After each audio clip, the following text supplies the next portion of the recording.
Ahí sí, y vamos a compartir en donde quedamos la semana pasada. En eso no quedamos la semana pasada, sí, así que vamos a volver un poco para atrás. Ya, la clase pasada vimos entonces, vamos a tomar esto, lo vamos a dejar acá, ahí sí, ya.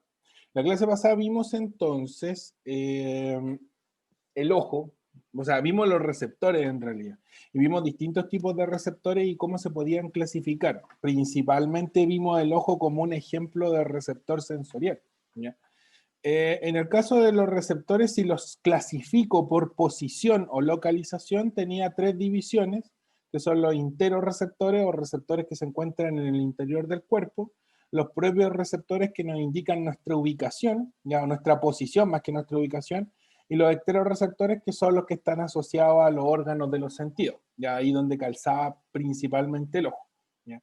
Si los clasificábamos por función, que también podíamos hacer esa clasificación por el tipo de estímulo que perciben, teníamos los mecanorreceptores que identifican tacto, tracción, presión, ya los termorreceptores que identifican temperatura, la temperatura externa como la temperatura interna también, y los quimiorreceptores que identifican los sabores o los olores. Y ahí está, eso sí estaban directamente asociados a los órganos de los sentidos. ¿Ya? Teníamos los fotorreceptores o receptores electromagnéticos. Ya no todas las especies tienen receptores electromagnéticos, nosotros los especializamos, por así decirlo, o los vertebrados en cierta forma, los especializamos en los globos oculares, ¿ya? Y los nociceptores que dijimos algo bien particular de ellos, que específicamente son los que identifican el dolor y son los únicos receptores que no se adaptan al estímulo, ¿ya?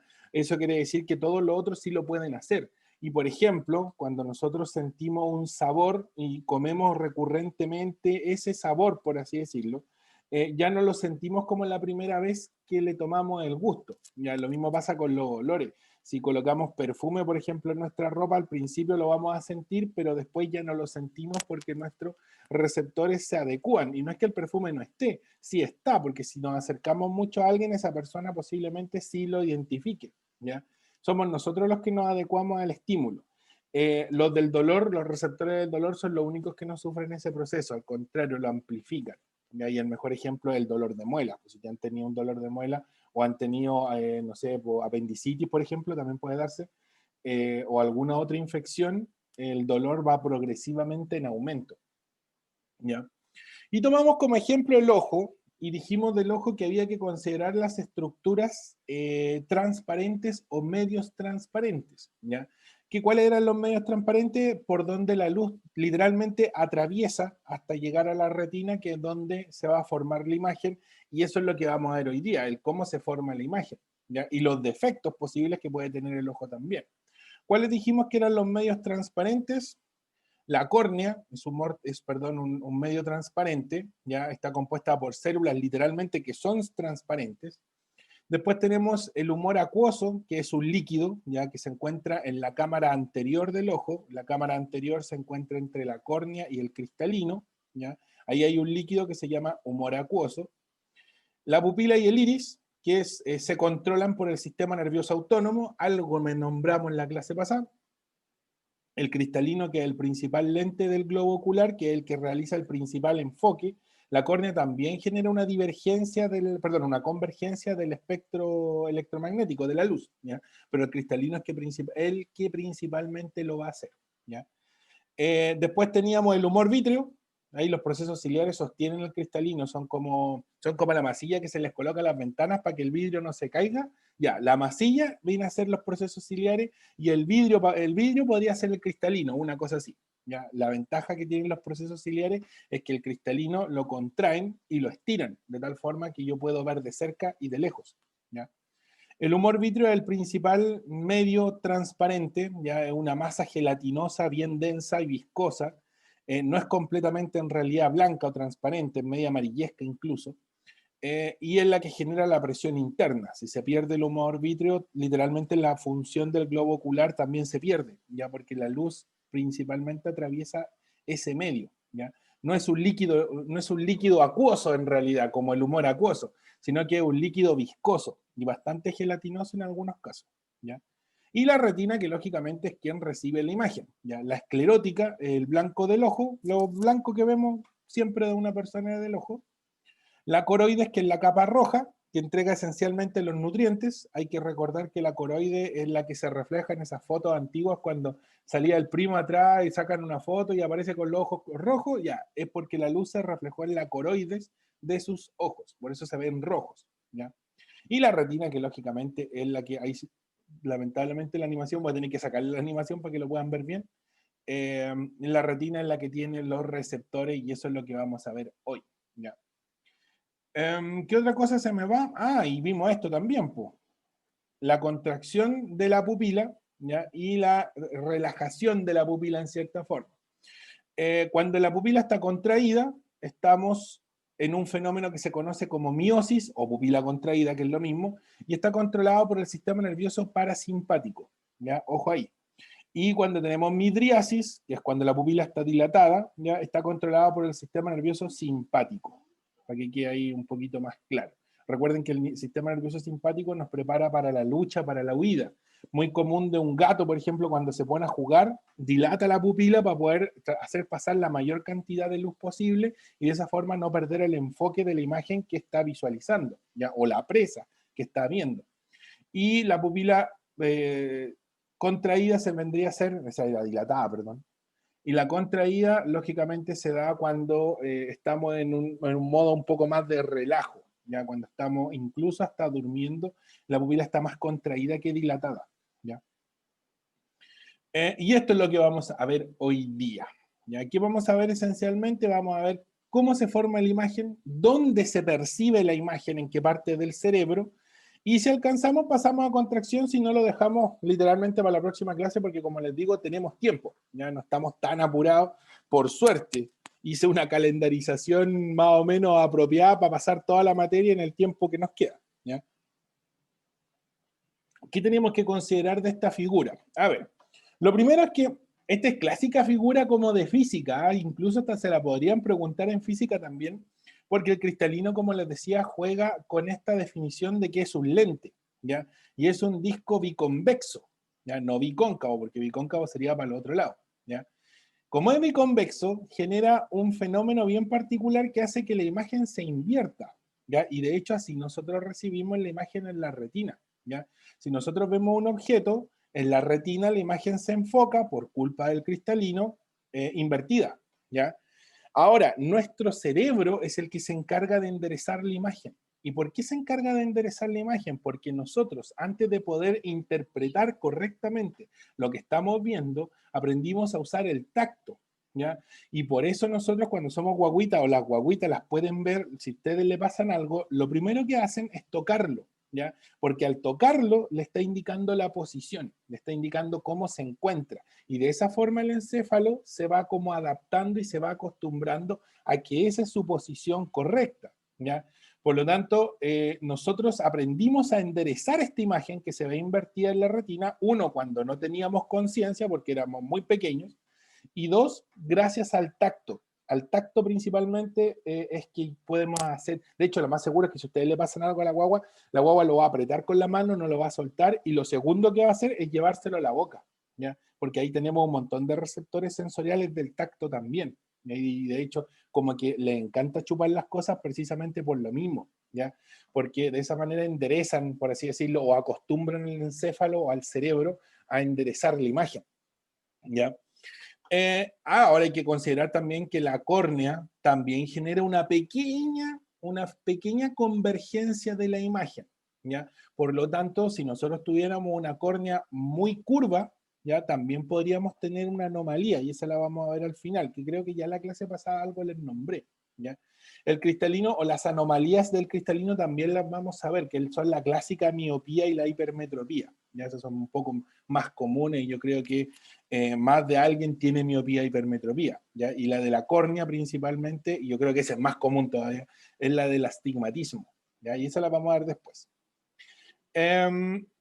Los estímulos luminosos que reciben los fotorreceptores de la retina son convertidos en impulsos nerviosos. ¿Qué quiere decir esto? Que la imagen, cuando se invierte, por así decirlo, por la acción del cristalino y llega a la retina es como un gran telón, por así decirlo, la imagen golpea, literalmente, golpea, muy suave, lógicamente, los fotorreceptores. Y nosotros tenemos dos tipos de fotorreceptores. Los conos, que son los que identifican la presencia y la ausencia de la luz, y los bastones. Al revés, pues me confundí. Los conos son los que identifican el tipo de luz y los colores, por ende. ¿Ya? Los bastones son los que identifican la presencia y la ausencia de la luz. ¿Ya? Y ahí vamos a ver específicamente cómo son. En impulsos nerviosos que viajan por las vías visuales a la corteza cerebral donde son procesados. ¿En qué parte son procesados específicamente? Bueno, son procesadas en este sector. Nosotros dijimos anteriormente que esta era la corteza asociativa en el cerebro. Esta es la corteza motora y sensitiva, ¿ya? Ese es el lóbulo, me equivoqué ahí con la figurita, ahí sí. Ese es el sector que identifica principalmente la audición. El cerebelo que está acá abajo, nada que ver el cerebelo, y aquí, de hecho voy a tratar de cambiar la imagen, el color. Este sector de acá, ahí sí, en rojo, es quien principalmente identifica los estímulos visuales. Y ese es el que se conoce como lóbulo occipital, ¿ya? Nosotros tenemos varios lóbulos en el cerebro, no sé si se acuerdan cuando los vimos, y el lóbulo occipital es el que identifica y el que endereza, por así decirlo, la posición de la imagen, y por eso es que vemos derecho y no andamos de cabeza por el mundo, ¿ya? O quizás el mundo está de cabeza y nosotros no nos damos cuenta, ¿ya? Ahí para que sea un poco más retórico para las definiciones. Ya, entonces vamos, continuemos. Esto es lo que me interesa particularmente. Estos son los receptores, ¿ya? Los receptores, los fotorreceptores. Y tenemos dos tipos de fotorreceptores, como les decía. Los que identifican la luz de color, ya esencialmente tres tipos de color, y en base a eso se componen los demás. Y los bastones, esos son los conos, los que ven de color, y los bastones son los que identifican la presencia y la ausencia de fotones, ¿ya? Pero no identifican el color, ya no identifican la longitud de onda. Recordemos que la luz se mueve según el modelo corpuscular de la luz, y me voy a meter en terreno físico. La luz viaja como onda y viaja como partícula. Ya, nosotros evolucionamos para poder identificar tanto la longitud de onda como las partículas, ¿ya? Y en este caso las partículas son identificadas, los fotones, son identificados por los bastones. Cuando identifican un fotón, simplemente se enciende, y cuando no lo identifican, permanecen apagados, ¿ya? En cambio, los conos son capaces de identificar la distinta longitud de onda, si la longitud es amplia o si la longitud de onda es corta, ¿ya? Que esencialmente esa es la diferencia que existe entre un color y otro, físicamente hablando, ¿ya? Es como medio desabrío hablar en ese sentido, porque uno dice el color rojo y se imagina el rojo, pero en realidad tiene una longitud de onda súper corta, por así decirlo, ¿ya? Y el azul es todo lo contrario, ¿ya? Pero es temas de los físicos. Si a ustedes les preguntan cuál tenemos más, que de hecho esa puede ser una pregunta cortita de conocimiento y relativamente fácil, la que más o los que más vamos a tener son los bastones. Miren la cantidad que tenemos. No te preocupes, Ignacia, que he llegado tarde, sin importa. Y lo importante, de hecho empezamos casi recién, ¿ya? Siempre está el video para que puedan ver la parte de adelante. Bastones tenemos 120 millones, ¿ya? Y conos apenas tenemos incluso menos del 10%, tenemos el 5% de los receptores que son conos. Por lo tanto, nosotros vemos de color, pero vemos en realidad bastante pobres con respecto a otros animales, ¿ya? Particularmente las aves, ¿ya? Los pájaros tienen una visión bastante aguda y es porque tienen más conos que bastones. Ahora, la ventaja de eso es que nosotros podemos visualizar cosas en la noche, ¿ya? A diferencia de un pájaro donde literalmente ellos duermen en la noche, no salen en la noche, a excepción de cierto tipo particular de ave, como son, por ejemplo, los búhos, las lechuzas, etcétera. Bueno, ellos tendrán más bastones que conos. Como que nosotros estamos más adecuados para ver de noche, pero uno dice, yo veo harto mal de noche, y es cierto, porque no vemos los contornos, ¿ya? Identificamos las cosas, sabemos que están ahí, pero por eso es que nuestro dedito chico del pie normalmente siempre le pega a los muebles en la noche cuando andamos a oscuras, porque no identificamos el contorno, dónde termina, ¿ya? Sabemos que la estructura está ahí, pero no específicamente dónde va a terminar. Y eso se debe esencialmente a que los bastones identifican la presencia y la ausencia de la luz, no más que eso. Ahora, los gatos, por ejemplo, o otro tipo de depredador nocturno, tienen muchos más bastones y posiblemente ni siquiera tienen conos o tienen incluso menos conos que nosotros, ¿ya?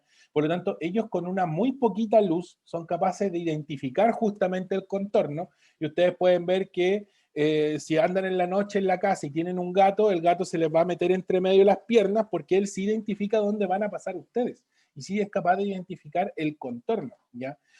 No sé si ubican esa visión, como modo de visión nocturna que tienen algunas lentes que son más, o algunas gafas, por así decirlo, o en algún juego que tenga un modo de visión nocturna, literalmente así ven los gatos, ¿ya? Entonces, identifican de mejor manera, como les digo, el contorno de la estructura, y por eso es que se pueden posicionar de mejor manera, ¿ya? Ellos posiblemente, y normalmente todos los depredadores tienen muy mala visión de color, ya, por eso los leones, cuando ven, por ejemplo, al grupo de cebras, no logran distinguir bien dónde empieza una y dónde termina otra, sino que ven una masa rayada enorme. Cuando ven que una se aleja, ¿ya? Y queda como lejos de la manada, atacan a esa porque la ven como más chica. Entonces, al verla más chica, les es más fácil poder identificarla, ¿ya? Pero eso es muy común de los depredadores. Nosotros en realidad sí somos depredadores, pero evolucionamos arriba de los árboles, por así decirlo. Entonces, ¿por qué vemos de color? Porque los monos, y los monos de hecho en general, todos los homínidos ven de color, porque es de vital importancia moverse de una rama en otra y no caerse, lógicamente, y matarse en el acto, para poder identificar una fruta que esté buena y que no esté podrida. Entonces los monos evolucionaron para ver de color precisamente para identificar los frutos, ¿ya? Y nosotros adquirimos esa, por así decirlo, ese factor evolutivo, ¿ya? Por eso es que en realidad vemos de colores. Incluso posiblemente veamos colores que no existen, o sea, no vamos a ver colores que en realidad sí existen, ahí sí, ya como lo hacen algunos insectos, por ejemplo, o algunos artrópodos, ya es un poco más amplio el espectro. Por ejemplo, los escorpiones o las arañas ven reflejos que nosotros no vemos, incluso son capaces de identificar la luz ultravioleta, ya cosa que para nosotros no vamos a ver nada con la luz ultravioleta, vamos a ver un azul nomás, un azul intenso y punto, ¿ya? No sé si queda claro los tipos de fotorreceptores. ¿Sí? ¿No? ¿Más o menos? Ahora, si ustedes ven aquí, es una neurona. Sí, es una neurona. Una neurona con forma de palito y una neurona que tiene una punta, porque en realidad no es que sea un cono que tenga forma de cono, es una neurona más chica que tiene una forma de punta. Eso es.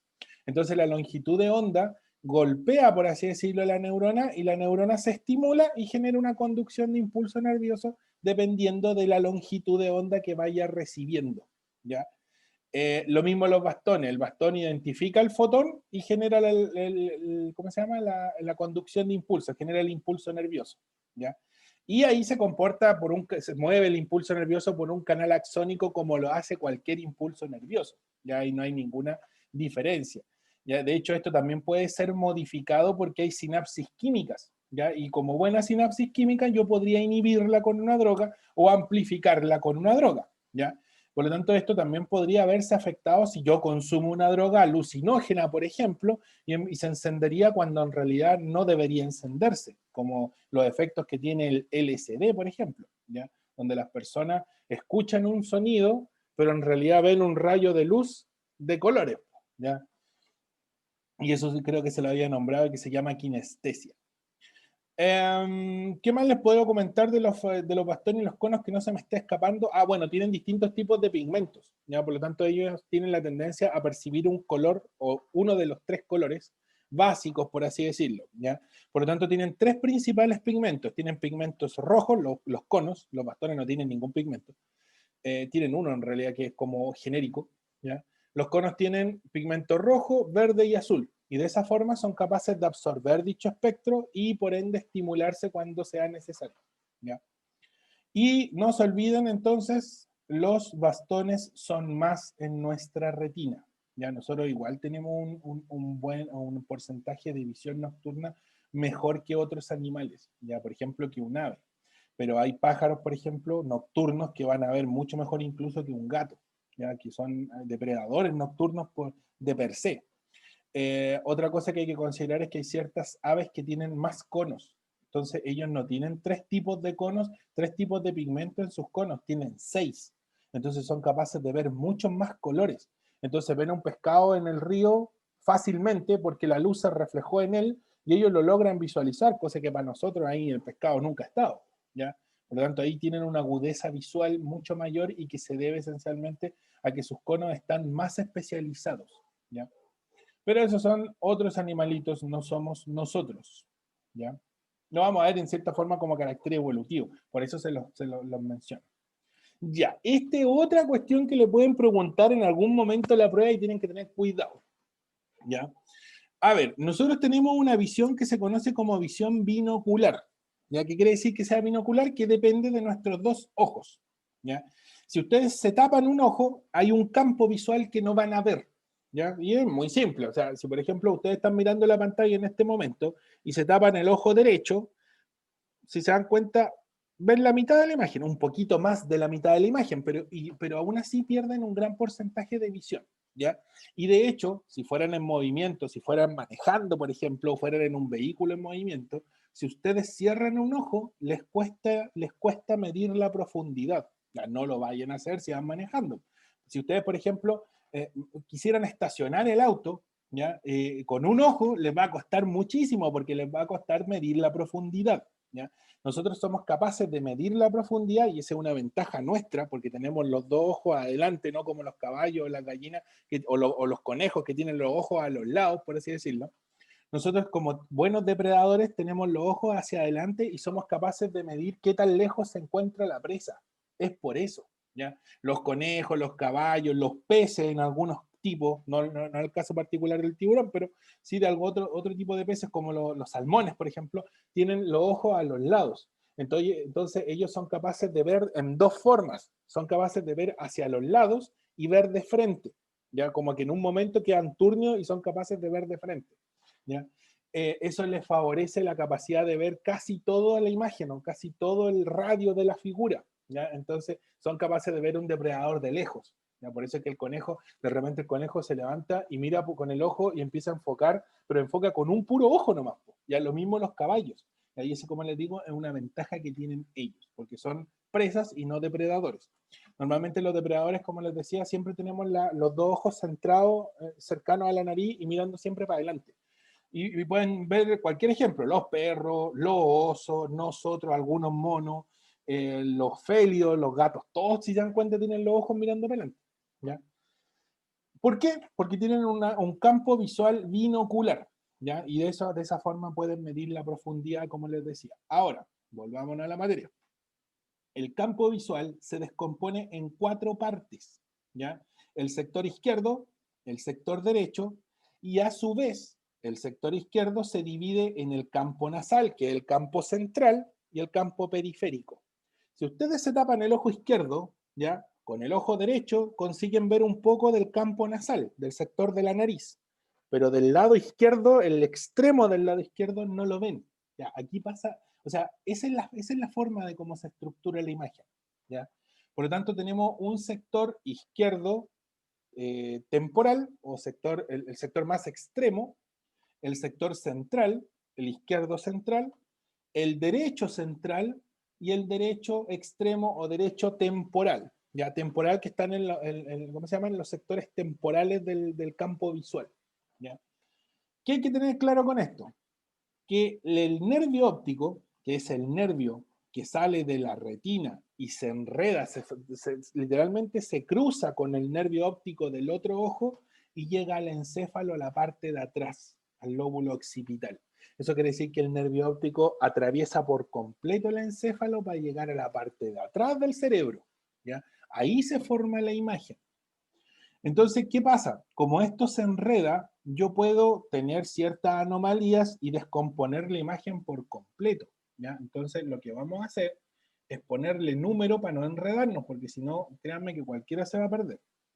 Vamos a colocarle al sector temporal izquierdo un 1, ¿ya?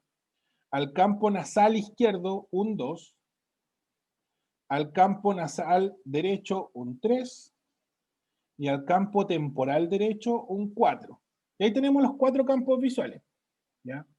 Tenemos el del lado izquierdo, el del lado derecho y el del lado izquierdo dividido en 2 y el del lado derecho también dividido en 2. ¿Qué pasa con esto? La imagen, cuando llegue a la corteza occipital, miren, traten más o menos de seguirme esta, y por culpa del cristalino, que el cristalino más encima me enreda la imagen, me la distorsiona, ¿ya? Miren, el sector nasal, el campo nasal izquierdo, o los campos nasales en general, ¿ya? Llegan en el sector temporal de la retina, se invierten, porque el cristalino invierte la imagen, la cambia de posición. Eso quiere decir que este 2 no se percibe al lado de la nariz, por así decirlo. Se percibe en el lado extremo. Se percibe ahí. Ahí donde le anoté el 2. Entonces, el 2, por culpa del cristalino, se invierte. Lo mismo que el 1. El 1 que está en el sector temporal se percibe en la retina, en el fondo del ojo, en el sector más cercano a la nariz. ¿Ya? Entonces vamos a quedar invertido. Vamos a colocar el 1 ahí para que se vea un poquito mejor. ¿Ya? Entonces, ya se me invirtió la imagen por culpa del cristalino. Lo mismo pasa con 3 y 4. ¿Ya? Pero vamos a quedarnos solamente con el ojo izquierdo. Después vamos a colocar lo otro. El sector del nervio óptico que recibió el campo nasal, o sea, el número 2, si ustedes siguen la línea, ¿ya?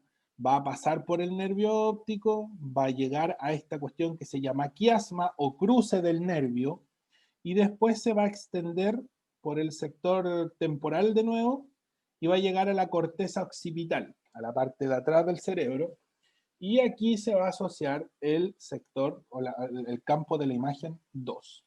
¿Ya? Le vamos a dar el 2. Aunque yo quiero dejarlo que sea visible. Vamos a colocarlo ahí. El campo 1 del ojo izquierdo, ¿ya? Se recibe, se cruza por culpa del cristalino, se cambia de posición. Mire lo que le va a pasar. Pasa por el nervio óptico, llega al cruce o quiasma y cambia de sector. Se pasa para la parte del cerebro del sector derecho. ¿Ya? Se cambió, se distorsionó la imagen por completo. Por lo tanto, el 1, como les decía, por la retina, se mueve por el nervio óptico, llega al quiasma, se cruza, pasa por la vía óptica y llega hacia la otra sección del cerebro. Y aquí tenemos el 1. O sea, una imagen que está compuesta por la figura 1 y 2 se distorsionó por completo en nuestro cerebro. Vamos a colocarlo, quiero que se vea, ahí sí, creo que ahí se ve. ¿Ya? Miren el sector derecho. El campo nasal se cruza por culpa del cristalino, pasa por los bordes, llega al quiasma, al cruce, no se cambia y continúa por este sector hasta llegar acá y queda al lado del 1. O sea, nosotros, el cerebro recibe la mitad de una imagen en el hemisferio derecho y la otra mitad en el hemisferio izquierdo y viceversa. Entonces, la imagen se distorsiona.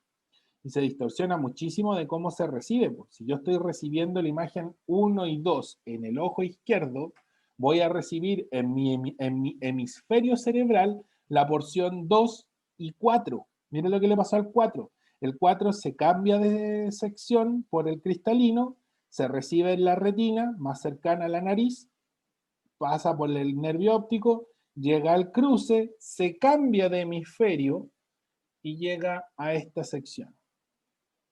Entonces, lo mismo, la imagen que estaba conformada por el campo visual 1 y 2 se descompone por completo, la 3 y 4 se descompone por la mitad también, de nuevo, y se cambia de esa forma. Miren la imagen, 1, 2, 3 y 4, el cerebro la recibe como 2, 4, 1 y 3. Es un enredo enorme con la figura o con la imagen. ¿Quién la endereza? El cerebro, el lóbulo occipital la endereza para que se perciba como 1, 2, 3 y 4. Gracias a que el tacto, como le había dicho, es la encargada de dar la posición correcta. ¿Ya? Si no es por el tacto, olvídense, no podríamos ver o entender el enredo en la figura que estamos viendo, porque es como tener un cuadro, cortarlo en 4 y cambiarlo de orden. Sería una cosa así, como tener un rompecabezas desordenado. ¿Ya? Entonces no se va a poder interpretar de forma correcta. ¿Qué pasa aquí? Miren, en la prueba se ha visto muchas veces y les preguntan, ¿qué pasa si se corta el nervio óptico izquierdo? Si se corta el nervio óptico izquierdo, ¿qué parte de la figura se ve afectada? ¿Ya? Si nosotros tenemos el campo 1, 2, 3 y 4, Miren, si cortan el nervio óptico izquierdo, que sería el punto A, ¿ya? Se hacen el corte ahí, se deja de percibir la imagen 1, la figura 1, porque ahí se cruza, se cambia de sección, y vuelve el 1 acá, y la figura 2, que pasa por los sectores externos, no se cambia de hemisferio y llega al mismo hemisferio. Ahí está el 2. Entonces la persona dejaría de ver completo el ojo izquierdo si se corta el nervio óptico izquierdo, ¿ya? Lo mismo con el derecho. Si se corta el nervio óptico derecho, la persona no ve el campo 3 y 4, ¿ya? Ahora, si se corta el cruce o el quiasma y los campos externos o periféricos se mantienen, al cortarse el quiasma, ¿ya? Miren lo que se cruza por el quiasma, el campo 4 y el campo 2, no, miento, y el campo 1. O sea, la persona podría mirar solo el 2 y el 3. Miraría como estando turnio, una cosa así. Miraría la imagen solo al centro, pero no los sectores periféricos. Ahí vería simplemente una mancha negra, ¿ya? Si se corta la vía óptica, ¿cuál es la vía óptica? La vía óptica es lo que está desde el quiasma hasta la corteza occipital. Si corta en ese punto C, como le digo ahí, es la vía óptica, la persona dejaría de ver 2 y 4 en el lado izquierdo, miren, porque ese es el nervio sensible a la imagen 2 del campo izquierdo y al 4 del campo derecho. O sea, miraría 1 y 3. Sería como el corte B. No, miento. Sería como el invertido del corte C en realidad. Miraría aquí y miraría acá. ¿Ya? Cuando ustedes les coloquen una figura así en la prueba y le llegaran a colocar dos ojos, por así decirlo, lo primero que tienen que hacer es rayar la figura porque pueden rayar el ensayo. Le colocan 1, le colocan 2, acá le ponen 3 y acá le ponen 4. Y recuerden que la imagen se descompone en 2, 4, 1, 3. ¿Ya? Igual pueden hacer la figura. ¿Ya? El 2 pasa por el sector externo, el 3 también pasa por el sector externo y los que se cruzan son los campos periféricos. El 1 se pasa para el lado derecho, del campo izquierdo al sector derecho, y el 4 lo mismo, pasa del sector derecho al sector izquierdo. Entonces la imagen se descompone. ¿Ya? Si a ustedes le dicen un corte en las vías visuales impide que se vea el campo temporal izquierdo y el campo nasal izquierdo. O sea, se cortó y la persona no ve solamente con el ojo derecho y con el izquierdo no ve. ¿Dónde está el corte? Simple, en el nervio óptico, porque el nervio óptico es el que hace que el ojo izquierdo funcione. ¿Ya? Si fuera al revés y les colocaran el ojo derecho manchado completo y la persona solo ve con el ojo izquierdo, es porque el nervio óptico, ¿ya? El nervio óptico derecho se cortó. ¿Ya? Los nervios de la misma sección, nervio izquierdo, nervio derecho, son los que hacen funcionar el ojo. Por lo tanto, si el ojo derecho no ve, es porque el nervio derecho no funciona. ¿Ya? Y lo mismo con el izquierdo. Si el izquierdo no ve, es porque el nervio izquierdo tampoco funciona. ¿Ya? ¿Cuándo se me enreda? Cuando me colocan los cortes como tienen en la figura B, C o D, ¿ya? Porque ven la mitad de una sección. Por ejemplo, tomemos el corte C como ejemplo. Una persona ve como el corte C. ¿Qué secciones no funcionan? ¿Ya? Si se dan cuenta, aquí no funcionan, y traten de anotar el número de lo que no funciona. En este caso no ve con el 2 y no ve con el 4. ¿Ya? Por lo tanto, el 2 y el 4 están afectados. ¿De dónde viene? Si se dan cuenta, el campo 2, ¿ya? Es el campo 2 que está acá, en el sector de la retina, y no estaría viendo el campo temporal, el campo del lado izquierdo, y tampoco estaría viendo el 4.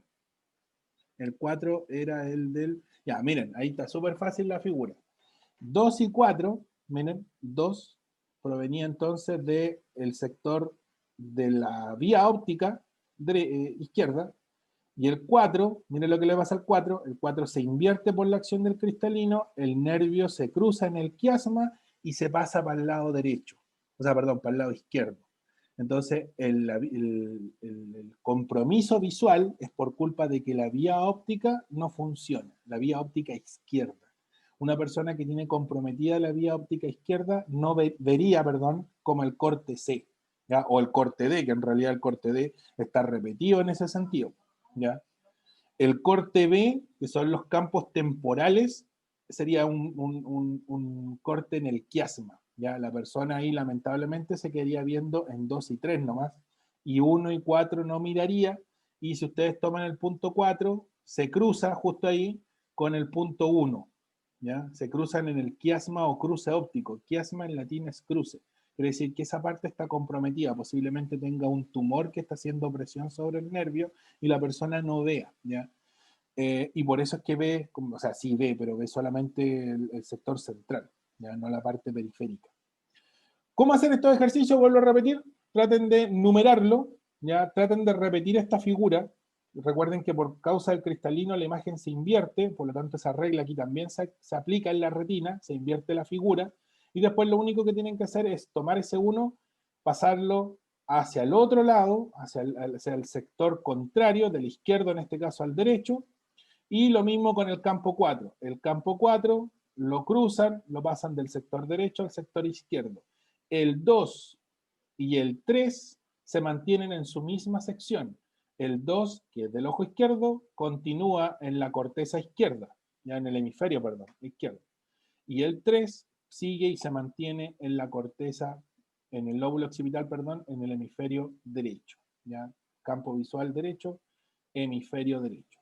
¿Ya? Entonces al final la figura, si se dan cuenta, ¿saben cómo me lo aprendía yo? Los pares quedan juntos y los impares quedan juntos. 2 y 4 son pares, así que quedan en el sector izquierdo. 1 y 3 son impares, por lo tanto quedan en el sector derecho. Así me lo aprendía, era mejor, era más fácil aprenderlo. ¿Ya? O la imagen se distorsiona de esa forma. ¿Ya? Más o menos complicado puede serlo, ya sería un ejercicio bastante más complejo, un ejercicio de este tipo, ya posiblemente sea uno de los ejercicios difíciles que se encuentren en la parte de electivo, ya. Lo más común es que le hagan una pregunta de receptores como la que se hizo en el módulo del DEMRE del facsímil oficial de este año, ya. Le preguntan qué tipo de receptor identifica, creo, la presión atmosférica, una cosa así. Un baroreceptor, que son los receptores que identifican la presión, ya. ¿Alguna pregunta? Hasta aquí. Prefiero que sobre la materia que falta en realidad, por eso es que se los considero. ¿Ya? ¿No? ¿Ninguna? Oh. ¿No? ¿Ninguna? ¿Ninguna? Ya. Profe, Bueno, perdóname. eh, si la persona no, o sea, no nace sin el poder ver, ¿qué falla? cuando una persona ya nace o ciego de nacimiento, en resumidas cuentas, ya puede ser que el Eso. nervio óptico no se haya desarrollado, ¿ya? Posiblemente las estructuras del Ah, encéfalo estén funcionando, ¿ya? Pero el nervio óptico, que es el que literalmente va a recibir la imagen de la retina, no lo está conduciendo. Y si eso ocurre, mm, es bien difícil que se pueda recuperar la visión, ¿ya? O la misma retina, que podría ser una ay, falla en la retina, pero normalmente las fallas en la retina son producto ya de cuando la persona creció, ¿ya? Un desprendimiento de retina es como lo ya. más clásico, ¿ya? Y la persona pierde la visión, deja de ver en un momento, o sea, parcialmente, y después, si eso no se trata a tiempo, tienen como 2 días a lo más para poder tratar un desprendimiento de retina, la persona literalmente puede quedar ciega de ese ojo, o de los dos, si es que sufre un desprendimiento en los dos ojos, ¿ya? Pero cuando nace una persona de Ah, nacimiento ya. ciega es por falla en el nervio óptico, no se desarrolla el nervio completo. Y ahí literalmente no hay vuelta, Mm, no tiene otra ah, ya. opción. Muchas gracias, profe. Ya, sí, ahí lamentablemente es trágico, por así decirlo, voy a sacarle una foto de esto. El, no hay muchas más opciones. Ya no como en la audición, pero hay personas que nacen ciegas y ahora les están colocando como un chip que colocan como un magneto, de hecho es un magnetófono, le colocan como un imán y de esa forma pueden percibir de nuevo porque las vibraciones son las que identifican, pues entonces lo que hace el chip es cambiar la vibración a un estímulo nervioso para que su lóbulo temporal pueda oír. ¿Ya? Entonces la audición es un poco más fácil, pese a que también es una onda el sonido, es más fácil ser interpretado, ya porque un chip de sonido vienen de la época del 60, ya 70. En cambio, un chip visual, ya con suerte, hace los últimos 10 años las cámaras han tenido una mejor resolución y se han ido adaptando. Quizás con el tiempo podamos insertar una cámara que se conecte con el nervio óptico y que lógicamente genere ese estímulo visual para que mi encéfalo lo pueda interpretar, ¿ya? Pero es más complejo precisamente porque requiere de muchas terminales nerviosas que son específicas. Los conos, por ejemplo, y los mismos bastones. Y en los conos tengo que tener por lo menos 3 terminales, una para el rojo, una para el verde y otra para el azul. En cambio, con el sonido no, pues tengo que simplemente detectar la vibración y punto, ¿ya? Por lo tanto, ahí ha sido más tratable, y de hecho es relativamente nuevo eso, de estos chips, estos magnetófonos, como les digo yo, que les colocan un imán a la persona y esa persona como que nuevamente puede oír, ya pese a que el tímpano posiblemente esté completamente dañado, ¿ya? En el ojo es más complejo. Bueno, ahí tienen lógicamente los nombres de cada uno, ¿ya? No les van a preguntar cuál es el nombre de la ceguera bitemporal, no les van a preguntar, ¿ya? Pero sí les pueden preguntar por qué tiene una persona es ciega en el ojo izquierdo, ¿ya? Porque el nervio óptico izquierdo no funciona, así de sencillo. O la retina, que también podría ser.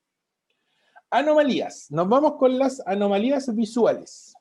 Estas yo creo que son las más comunes, ¿ya? La miopía y la hipermetropía. Y también se las pueden preguntar en física común, así que ojo ahí, ¿ya? Una persona en miope, por si acaso, ¿ya? Es cuando la persona de lejos no ve de cerca. Típico miope que cuando no está usando lentes tiene que pegarse las cosas a la vista para poder verlas, ¿ya? Precisamente porque ellos no enfocan bien de lejos. Lo que hace es que el cristalino, o el problema es que el cristalino, ¿ya?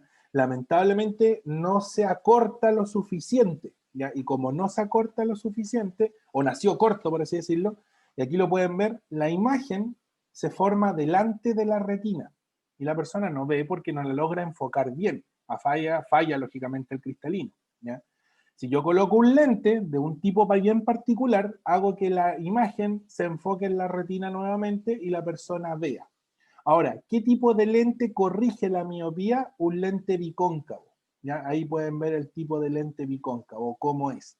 Es como liso en la parte de delante o muy poco cóncavo adelante y más cóncavo detrás. ¿Ya?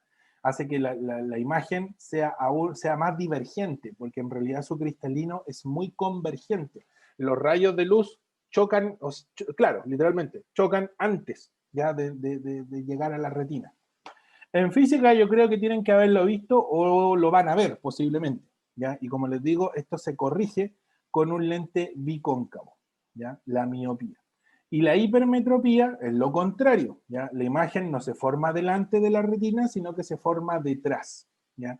Y por ende el lente también debe ser distinto. En este caso es un lente biconvexo, ¿ya? Para que sea más convergente de lo normal, porque lamentablemente los rayos de luz, a causa de su cristalino, en un hipermétrope, los rayos de luz son demasiado divergentes. Entonces la imagen, por eso es que se forma detrás de la retina. En realidad se forma desenfocada, ¿ya? No es que se forme detrás.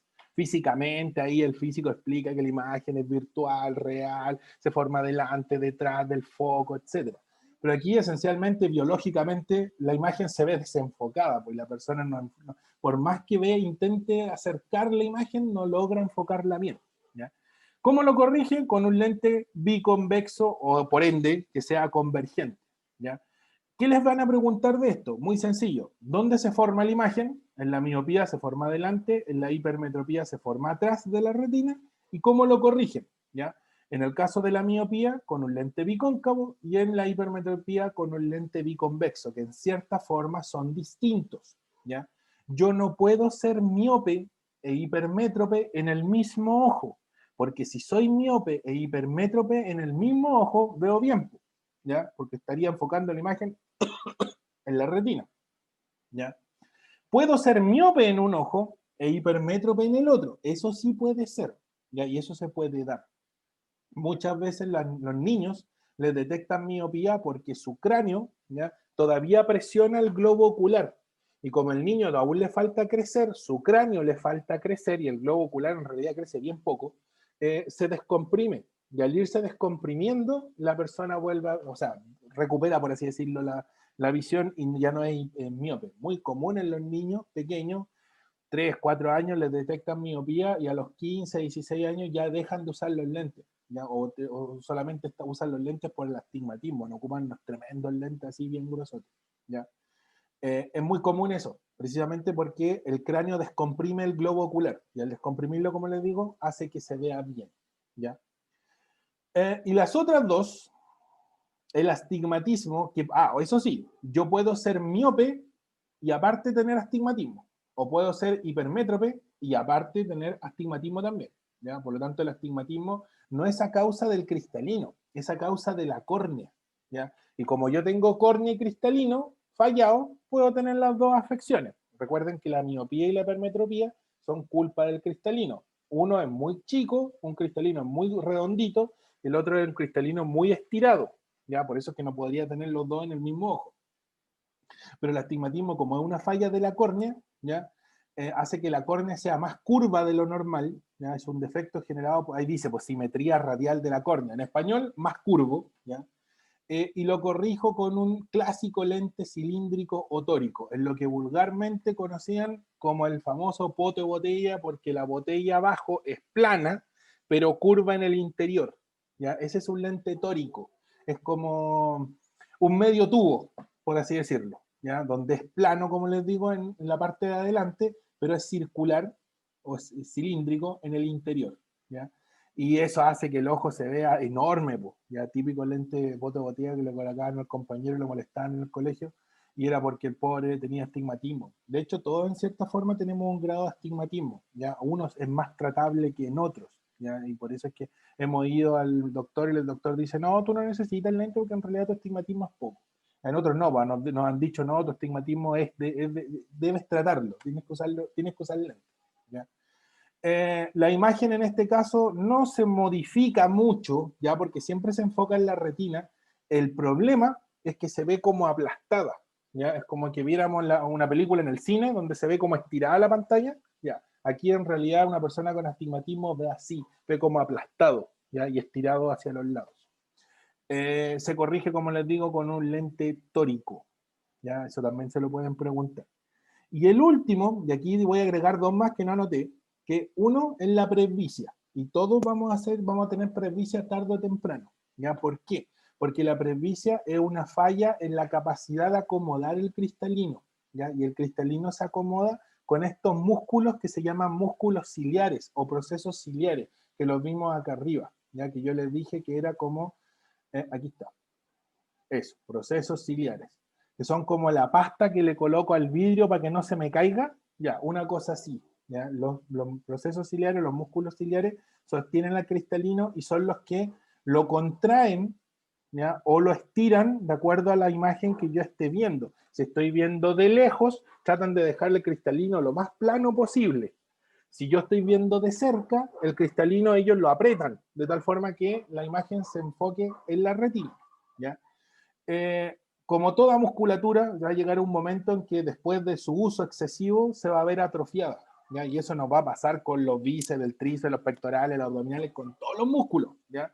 Por eso es que tarde o temprano vamos a tener presbicia, porque entre los 45, 50 años posiblemente los varones, las mujeres quizá un poquito antes, a causa del descenso de hormonas sexuales, ¿ya? Que son las que estimulan el crecimiento de la musculatura, los músculos efectivamente se atrofian y estos, como son músculos, les va a pasar tarde o temprano igual, como cualquier otro músculo, ¿ya? ¿Cómo lo corrijo? Con las clásicas lupas que venden en las farmacias. Ya aquí son lentes bifocales o multifocales en realidad. Monovisión son las lupas, ¿ya? La típica lupa que me permite a mí ver más grande. Y al verlo más grande, mi cristalino se esfuerza menos a causa de que se esfuerzan menos los músculos que lo sostienen, ¿ya? Por lo tanto, la presbicia, como les digo, tarde o temprano vamos a caer y vamos a tener que usar lupas, ¿ya? Me faltan dos y voy a tratar de dejarlo ahí. Antes de pasar la síntesis, voy a colocar los dos que me faltaron, aunque en realidad son muy similares uno y otro. Y yo creo que también lo han escuchado. ¿Las Uno son cataratas, profe? justamente las Ah, cataratas y el otro es el glaucoma, ¿ya? Que son muy similares en cierta forma. Las cataratas, ¿ya? O la catarata, es cuando hace el cristalino, ¿ya? En la parte de adelante del cristalino, debido a un exceso de presión, normalmente a causa de un exceso de presión, el cristalino forma una telilla, una tela, literalmente, ya como una cortina. Y si ustedes tienen un pedazo de piel pegado en el cristalino, imagínense, pues no van a poder ver bien, ¿ya? Por lo tanto, las cataratas se deben a que hay un exceso de presión y como que el cristalino forma una callosidad, ¿ya? Como cuando, por ejemplo, a mí me pasa cuando hacía clase, tenía la mala costumbre de colocar el lápiz siempre en mi dedo del medio, ¿ya? Entonces, con el tiempo fui formando una callosidad porque siempre reposaba el lápiz ahí, ¿ya? De hecho, ahora que este año no he hecho clases, como que ha bajado un poco. Ya, el cristalino le pasa lo mismo. Por un excesivo roce o presión, se forma esta como callosidad que lamentablemente no me deja ver. ¿Es operable? Sí, porque la puedo cortar. ¿Ya? Si la corto, recupero la visión del 100% prácticamente. ¿Ya? Pero si no trato, lo que me generó es lo mismo. Si ustedes se cortan un callo, ¿ya? En el pie y siguen usando el mismo zapato que les generó la callosidad, les va a volver a crecer. ¿Ya? Aquí pasa lo mismo. Si no tratan el exceso de presión, la catarata va a volver a crecer y se va a volver a formar ese callito sobre el cristalino. ¿Ya? Cristalino entonces se endurece. El cristalino se endurece y genera... tiene un nombre esa cuestión, ¿cómo le coloco? Genera... o se impide su visión. No sé. El cristalino se endurece y se forma...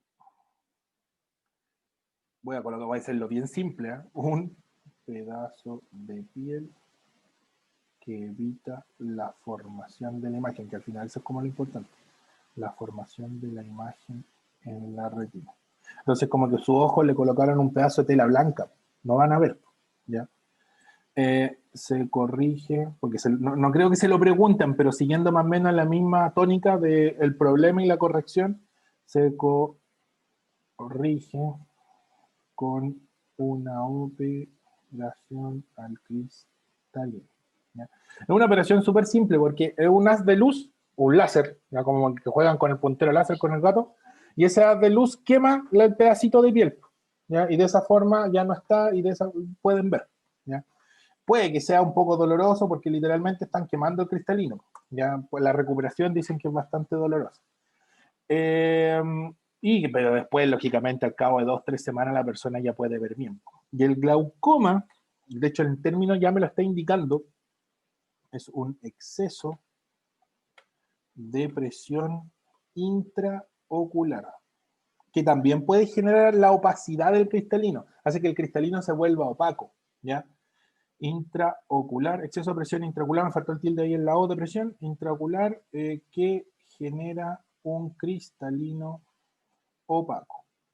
Si el cristalino se vuelve opaco, puedo volver, por así decirlo, como a lijarlo con un haz de luz, con un rayo láser, como dirían en Monster, un rayo láser.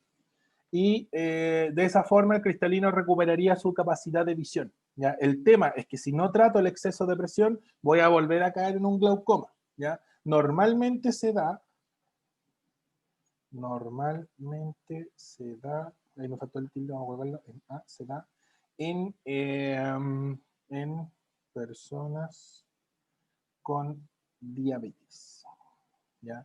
En los casos extremos, por ejemplo, hay personas diabéticas que quedan ciegas, y es precisamente porque el glaucoma hizo que el cristalino se volviera tan duro y tan opaco, por así decirlo, que ya no ven, lamentablemente. Igual se puede tratar y se puede operar en ese caso, pero, el shock de despertarse y no ver nada. ¿Ya? Normalmente se da entonces en personas con diabetes. Se corrige la visión, lo mismo, con una operación, bueno, ahí vamos a ser un poquito más específico, con un láser. ¿Ya? Lo mismo, como que pela el cristalino y lo pule. Es como cuando tengo, por ejemplo, el disco del freno de mi auto malo y lo mando a rectificar. Y en la rectificadora, ¿qué es lo que hacen? Es pulirlo nomás. ¿Ya? Y ahí lo dejan derechito de nuevo. Y aquí hacemos lo mismo con el cristalino, lo vamos a mandar a la rectificadora, por así decirlo. Y esas dos son las otras. ¿Ya? Las cataratas pueden ocurrir, como les digo, en realidad puede ser por un exceso de uso del ojo. ¿Ya? Le puede pasar a cualquiera. No necesariamente tienen que tener diabetes para que les dé una catarata. ¿Ya? De hecho, mi abuela la operaron de catarata hace años atrás y ella nunca ha sido diabética. ¿Ya? Nunca ha tenido un problema de presión, de hecho, a nivel sanguíneo. Y es precisamente porque sus ojos se esforzaron demasiado. Claro, la señora no ocupaba los lentes cuando tenía que ocuparlos. Y en el caso del glaucoma, sí, pues eso les puede dar a cualquier persona que tiene una diabetes no tratada, ¿ya? Y como que van perdiendo la visión porque se les nubla la visión, ¿ya? De hecho, glaucoma, glau, viene de la glicemia, pues viene del mismo carbohidrato, o del glúcido, por así decirlo. Es como un exceso de presión a causa de la glicemia, ¿ya? La catarata no, porque ve como raya en la persona, pues entonces como que viene una imagen con cataratas, con líneas que caen, ¿ya? Por eso es que se llama catarata. No sé si queda claro. ¿Sí o no? Sí, no, no, sí. ¿Habían visto esto? Sí, profe. Ahora, en física se ve la miopía, la hipermetropía y el astigmatismo porque son corregibles con un lente, ¿ya? Y los lentes, como el tema de los físicos, pues se rayan la papa y le colocan al rayito láser una lupita y se dan cuenta cómo la imagen se les tuerce y ahí juegan con ellos, ¿ya? Nosotros no, pues ahí también nosotros añadimos el tema de la presbicia que para ellos no les interesa, por así decirlo, porque no es un fenómeno físico. La presbicia es literalmente un fenómeno biológico, a causa de que el músculo se pierde capacidad de contracción. Y la catarata y el glaucoma también son fenómenos biológicos que son generados por una anomalía fisiológica, ¿ya? Un fallo en la presión interna o un exceso de presión interna puede generar un glaucoma, por ejemplo, ¿ya?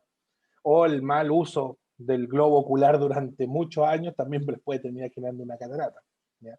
El mal uso me refiero a que teníamos que usar lente y no lo usamos cuando teníamos que usarlo, que también puede pasar para los porfiados que no usamos los lentes. Porque ahí caigo yo, perdón.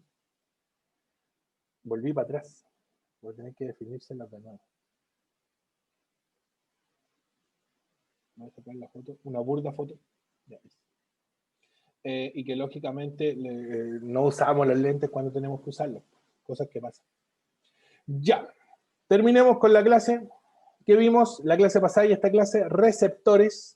Ojo con los receptores que pueden ser específicos, como los termorreceptores, los quimiorreceptores, por ejemplo. Se adaptan los receptores, ¿ya? Recuerden que lo único que no se adapta es el receptor del dolor, ¿ya? Y todo esto son capaces de generar el impulso nervioso, ¿ya? Con un estímulo externo generan un impulso nervioso de la nada, por así decirlo. El mejor ejemplo del ojo, ya teníamos, bueno, las estructuras anexas nunca las han preguntado, se las coloqué ahí nada más que para la síntesis, párpados, pestañas y cejas, para los que les gustan ahí pintárselas y dejarlas bonitas, y el globo ocular, que lógicamente tiene capas, medios y lentes. Los lentes del globo ocular son la córnea y el cristalino, ya que son los medios transparentes principales. Las capas son las capas que le van a dar forma, por así decirlo, la van a proteger y le van a entregar sangre, ¿ya? La esclerótica, la coroides, la coroides le da la esclerótica le da forma, el blanco del ojo, y ustedes lo pueden tocar, de hecho, ¿ya? La coroides, que es lo que le va a dar la sangre y lo va a nutrir, y la retina es la que le da su función, ¿ya? Y los medios, que son los líquidos, por así decirlo. El humor acuoso, que es líquido, que se encuentra adelante, y el humor vítreo, que es ese que si es que alguna vez estuvieron en el colegio, liceo, y tomaron un ojo de vaca y se lo abrieron, y tuvieron la suerte de diseccionarlo, ahí vieron el humor vítreo, que era una gelatina que estaba en el interior del ojo, ¿ya? Y los lentes, en la retina, tenemos los fotorreceptores, ahí se me escapó la raya, tenía que irla puesto para la retina. Tenemos los conos, que ven de color, y los bastones, que ven en blanco y negro, ahí para que sea más fácil, ¿ya? No es más complicado que eso. Y no se olviden de las vías visuales y los campos visuales, ese campo 1, 2, 3, 4, ya, esos son los campos visuales. Las vías son los nervios, en resumidas cuentas, ¿ya? Y ahí tengo el nervio, en la cintilla óptica, bueno, la radiación y la cintilla se definen casi como lo mismo, ¿ya? Así que ahí no se compliquen, incluso estos dos podrían meterlos juntos, ¿ya? El quiasma, que es en lo que se cruza entre el nervio y la cintilla, ya, eso sí podrían preguntarse, que es donde se cruzan los dos nervios y el campo 4 pasa para el lado derecho, perdón, para el lado izquierdo, y el campo 1, no, el campo, sí, pues el campo 1 pasa para el lado derecho. y los campos nasal y temporal. ¿Ya? Próxima clase, entonces, vamos a ver la contracción. Vamos a ver una contracción más simple, si es que la vieron en el colegio, no es tan densa la contracción, no le van a preguntar cómo la puedo modificar, cómo ocurre la contracción en el corazón, qué neurotransmisor, sino que esencialmente vamos a hablar de la contracción a nivel general, ¿ya? Y como la parte final de la conducción del impulso, porque si un receptor genera el impulso nervioso, ese impulso llega al cerebro, el cerebro lo interpreta y dice, tengo que hacer esto, ya, voy a dar una orden. El cerebro da una orden ya hacia un músculo. Eso es como el final de la vuelta del impulso nervioso. ¿Ya? Esencialmente esa es la pregunta que les podrían hacer con respecto ahora a la contracción. Por suerte le quitaron materia. ¿Ya? Ya, chiquillas, nos vemos la próximo martes, misma hora y mismo canal. Cuídense, que estén muy bien. Y que gane Chile hoy día, por cierto. Ojalá que gane. Chao, profe. Chao, profe, Chao, que estén gracias. bien. Y bueno, y cualquier consulta me preguntan nomás. ¿Ya?